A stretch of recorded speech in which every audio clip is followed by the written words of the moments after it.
then we'll go from there. So we're gonna start the video first. All right. Right here.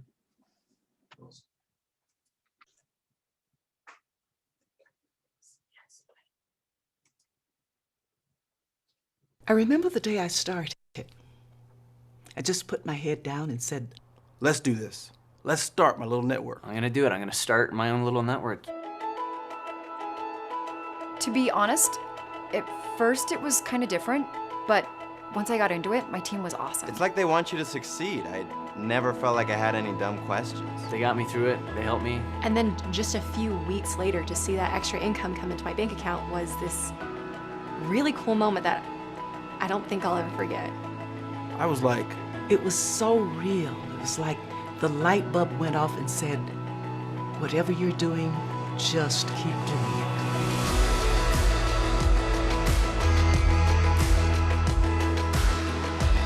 So to use that little extra money to pay my car payment. Just to see my credit card bill low. To be able to pay my bills and then have extra money in my account. Mine actually went to savings. I actually started saving.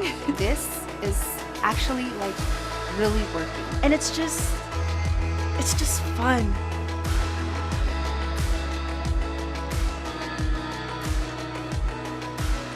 Being able to pay some bills by simply just changing my coffee. We're all so busy, so to turn a daily habit into extra money. We're talking about things that people actually want and need. And it makes it so easy to share with others. And that right there is the best part. I think that's why Organo made sense to me. I drink a good mocha, I love a good hot chocolate, but then to have free product arrive and then to make an income off of it just by sharing a habit I already have. Being able to pay my bills just by simply switching my detox to one that is not only better for me, but is paying me back is just kind of like, why wasn't I doing this sooner?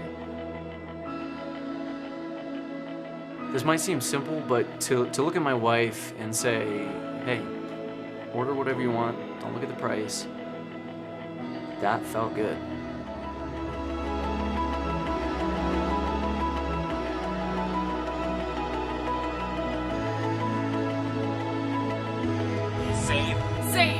Same. I feel the same. Thanks, Organo, for changing my life.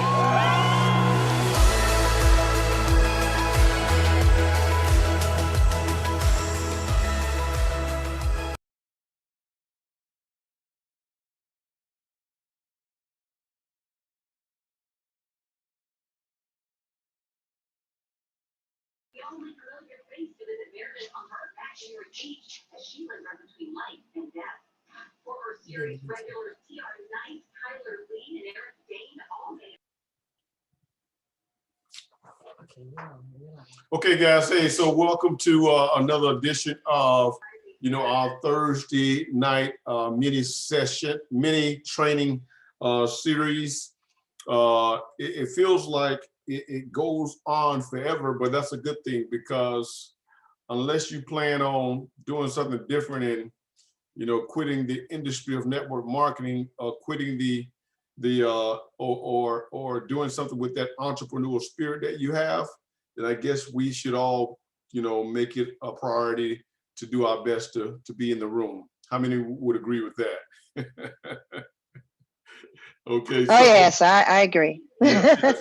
So what I want to do is I want to really just kind of really jump right into the topic today. Hold on one second. Let me just bring this up.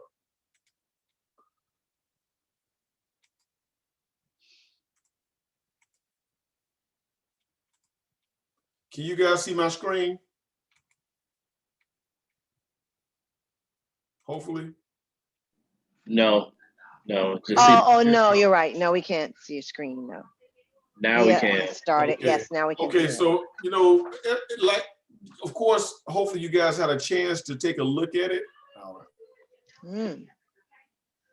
The topic for today is circle of influence. Circle of influence, and as I begin to interact with this particular title, as I begin to interact with this particular title, you know, what I've come to understand and know about really just, you know, this title and the word influence, the circle of influence, we've been taught by a number of people. And well, like it or not, you know, as we all know, especially at our ages, you know, there's good influences, there's bad influences, there's healthy and unhealthy influences. You know, we're influenced by a myriad of things. We're influenced by TV, by sports, by, you know, our boss, you know, they influence us. Yeah, I think I have sound somewhere. Hold on one second, guys. I have sound somewhere.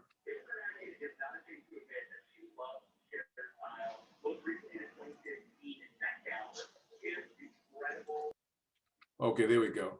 So we're influenced by, you know, our kids can influence us. Come on now, you guys know our kids can influence us. Our you know, our favorite food can influence us to eat too much, to overindulge, right? Come on. I know I'm talking to the right folks, right? Oh yeah. Oh yeah. Oh yeah. You definitely own it. I want to make sure I got the right crowd. You know, we can influence by, you know, on it. Let me put it this way: we can be influenced by sex, drugs, and rock and roll. How many of you know that? Okay. Yeah. So I don't know. want to go all the way. Speak English. Sound like a song. Sound like a song. Yeah. Speak English. I want to go all the way there because, you know, we can influence by, you know, and everything is not got to be evil, but we can be influenced by, you know, entertainment. We have some intangible influences as well, you know, whether it be greed, whether it be, you know, being selfish, whether it be, you know, just being ungrateful, being, you know, not being impatient. All of these are influences. And what I've realized about the word influence, you know, it has this power over us when we're being influenced. We're swayed to do something that we probably would not necessarily normally do. We're being controlled. And so not only that, but there's a big part of influence is being manipulated. Now, manipulate doesn't necessarily have to be a bad word, but in this particular sentence, I'm using it that way. And then, of course, we can be pressured. So, you know, when it comes to being influenced, this circle of influence in this circle. So if you could, the circle that you see on the screen right now, all those things that I just mentioned, you know, when it comes to TV and sports and our kids and our families, you know, I really believe that it's, you know, we know and understand that some of those things have to be, we can't overindulge, and more importantly, you know, sometimes we have to give particular people, even our family members, limited access to our journey, limited access to our dreams and goals, you know, not saying too much. But what I want to do is, I know everybody know that, you know, bad influences won't take you to where you want to go. And I have to tell you guys this, I was influenced a few years ago. I had started this journey of jogging, and man, like I said, when you overindulge, because jogging is good, but too much jogging can be a problem. And it became a problem for me because I found myself doing, you know, half a mile, then 5 miles, then 6 miles, then now here I am running half marathons. And so now today, you know, my knees and my back is kind of paying for it. So overindulging, even in sports or in recreation, could be an influence. So what I want to do is, since we understand that this circle of influence is part of what we all are faced with each and every day, what I want to do now, I want to flip this. And what I want to talk about is, because you are either, so what's the question? You are being influenced, or you can take the road of being an influencer. Being an influencer, which I believe is, I don't have the things like you had told me I was going to have over here. So so just that road of being an influencer is the question. So what does it really mean to be an influencer? Because hey, we're going to be influenced. So can you imagine creating a different type of a circle in your circle of influence, creating a different type of a circle? And what I mean by this, I want you guys to take a look at this. What does influence really mean? Influence can have many definitions. Okay, influence can have many definitions. But now let's say that the influence that influence means that others trust us and believe us. Okay, that's what we're talking about today. Is the type of influence we're talking about is an influence based on trust and belief. So what they want to take action or what they want to say. So trust us and believe us. So they believe us to a point where they're willing. Influence means other prospects not only trust and believe us, but also respect what we say, okay? And they take action upon what we say. So we talked about what is influence. Is this control, is this power, not necessarily manipulate in a bad way. Like if I manipulate one of you guys to be a multimillionaire, don't you think that's a good plan? See, so it's all in how we perceive the word to be. I go on and I say that why do we want to be an influencer? What would be the reason for us to, why would we want to be an influencer? Well, here's some of the reasons that I wrote down, because I just think that there's some really good reasons. We want to make a difference.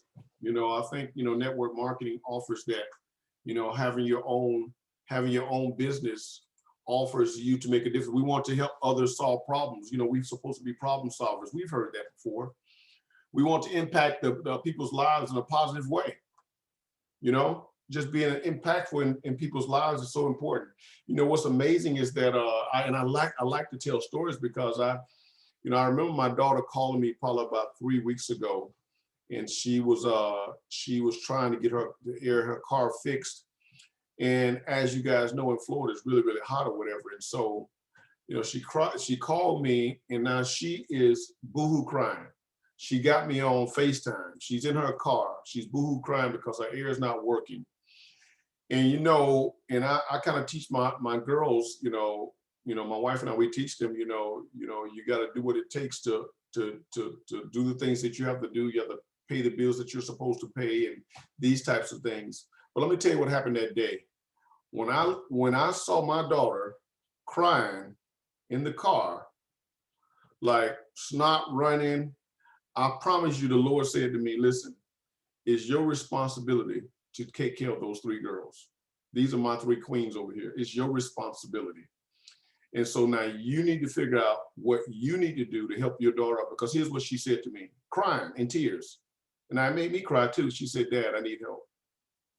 That's all she said. She said, Dad, I need help. And here I am, got 2 luxury cars in the driveway, got 2 other cars sitting here. My daughter is crying. So why am I saying all this? Because, you know, when you are an influencer, you have an opportunity to impact some people's lives in a positive way. Put your family in those statements. You know, I want to make a difference in my children's life. I want to help my children solve some of their problems. My wife solve some of her problems. I want to impact their lives in a positive way. Look at this. I want to be a part of something bigger and greater than myself. See, it's not about Mr. Coffee. It's about, you know, what can I do to solve a problem? What can I do to be impactful in someone else's life? So I told her, listen, you will not suffer not another day. We're going to get this taken care of. We're going to get this done. I told her, I gave her my car. I said, you drive my car. You're not sweating anymore. Enough of that. The devil is a liar. He's not going to have us suffering over here. And we supposed to be part of network marketing, part of, you know, being a part of something bigger and greater than ourselves. And so I got our car fixed. I got it fixed. We worked out a plan, a payment plan. But that's what this is about. That's what being an influencer is about. And so let's talk about, now that we know, some of the characteristics of being an influencer, now that we know why we would want to be an influencer, the next question is, let me go there. The next question is, how do we become an influencer? How do we become an influencer? And so a lot of people, people want to be, people will be, and that's the question. Either you're going to be influenced because we're influenced all day long, or we're going to be an influencer.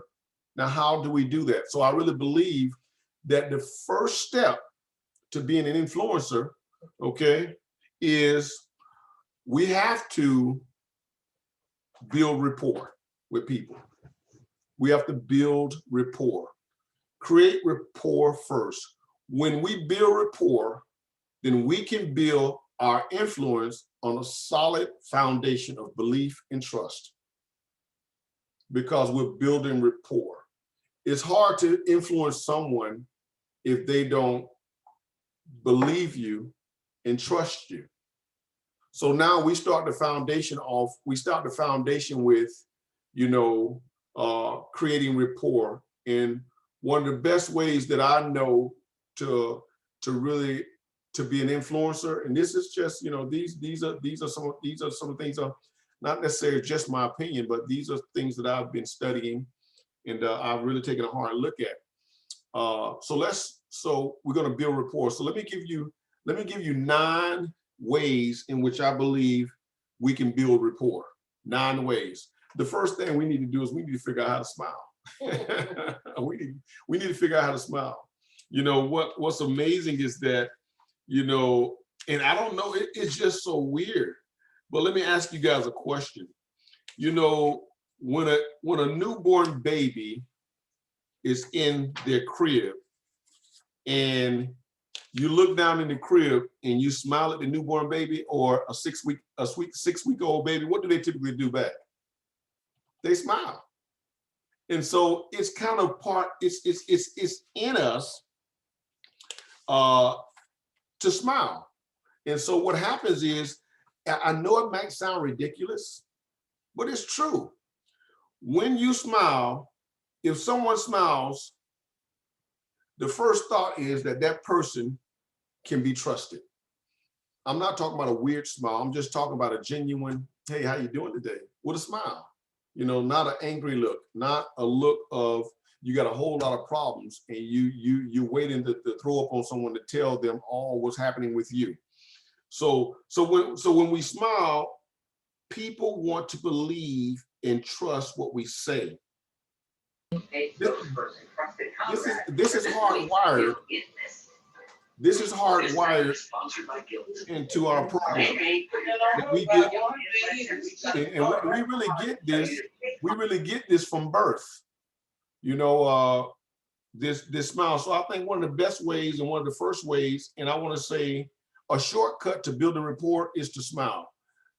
Number 2, tell facts people already believe. Tell facts people already believe. When we tell others facts that they already believe, this means we are smart just like they are. Right? They think we are fellow geniuses with great insights into the world. Listen to this. Everyone has a point of view. Everyone. So like when you meet someone and you smile, everyone has a point of view. So now you're trying to what? Tell people facts they already know. When we agree with their point of view, they think, hey, you think like me as a fellow genius. I mean, wow, you see the world from the same perspective as I do. Because we see facts from the same perspective, we will make the same conclusions. So whatever you say will be perfectly aligned with my beliefs. I can trust and believe what you say next because we gave them 2 facts. We're really basically agreeing with them. If we start our conversation with people by pointing out differences, we lose. Come on, guys. Y'all got it. Are y'all getting this? If we start a conversation by pointing out differences, automatically we lose. Listen to this. Early agreement helps create rapport. I'm gonna say that one more time. Early agreement helps create rapport. You know, let's just say you're a Buccaneer fan. Hint, hint, Larry Keaton. So let's just say you're a Buccaneer fan, and you're talking to a Philadelphia Eagles fan, and they start talking about their team, but now you're a Buccaneer fan, and they say something amazing about their quarterback, and the smart thing would be to say is, you know what, you're actually right. That guy, he's going to be pretty good this year. You know, you actually just go ahead and agree with what they're saying, because when you start the conversation off by disagreeing, you have lost the opportunity to gain rapport. Let's move on. Think about it this way, guys. People feel a bond when they have something in common elements or experiences. We tend to like people who are more like us. Be honest. Don't we like people who are more like us? And here's what we know also. And we distrust people who are less like us. So here's what I know. Just imagine here you are from the United States and you decide to go to India, okay? Now over there in India, there's 1 billion people around India. And we meet one person from the United States. Instantly, we feel rapport because we have something in common. Make sense?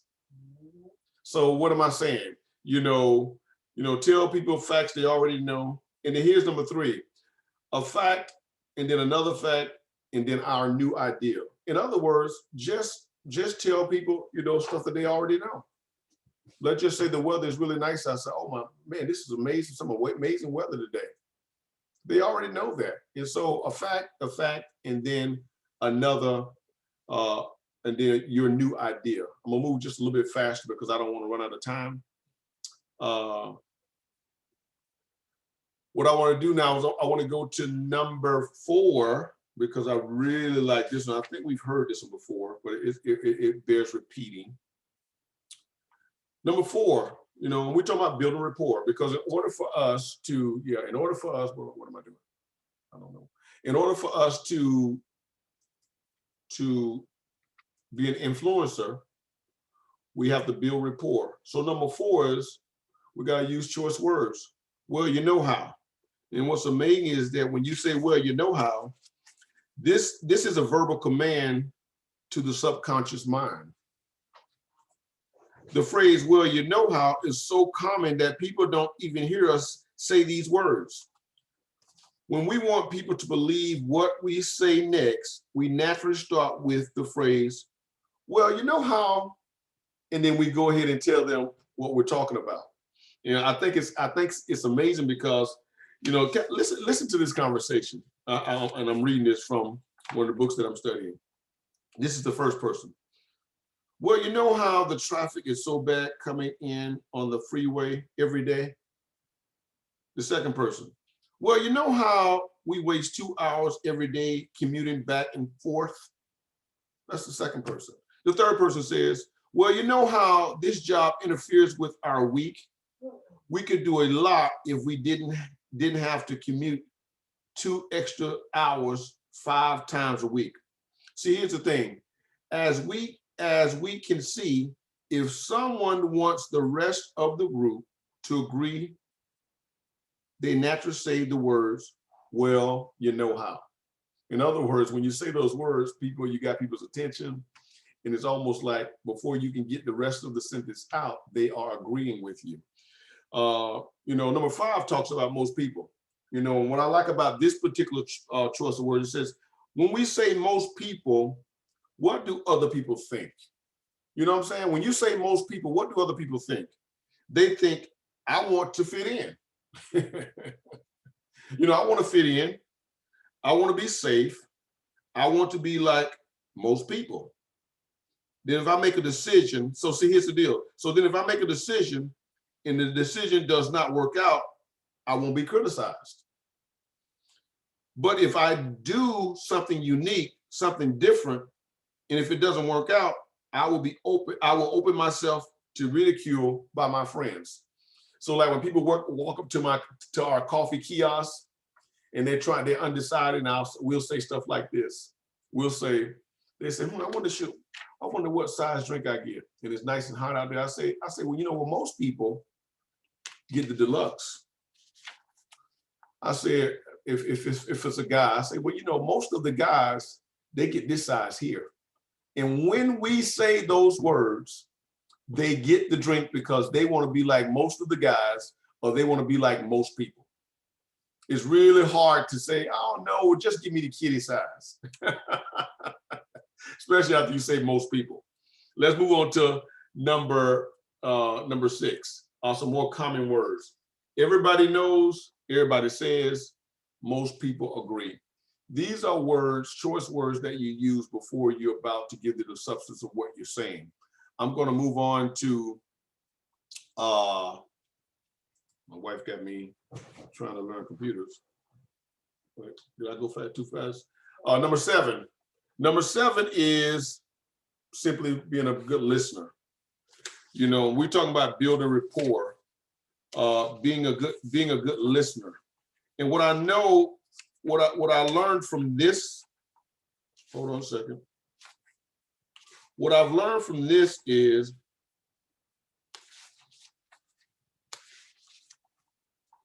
rapport is easier if people like us. Who do people like more? People who talk or people who listen? The answer is obvious, folks. Okay? Every person wants to be heard. If we listen, people will feel that we are the most amazing conversationalists in the history of mankind. And they're doing all the talking. This is a great way to build rapport, be a listener. Think about others. I want you to think about this. The boss don't listen to them. The co-workers don't listen to them. Half of their families don't listen to them. But when we decide to, develop the skill of being a listener, we're simply building rapport.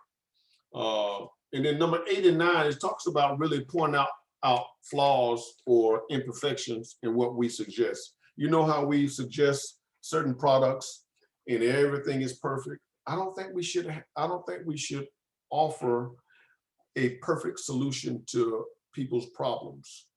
I think that, I like what a lot of times I hear people say, I'm having this ache and that ache, and I say, you know what?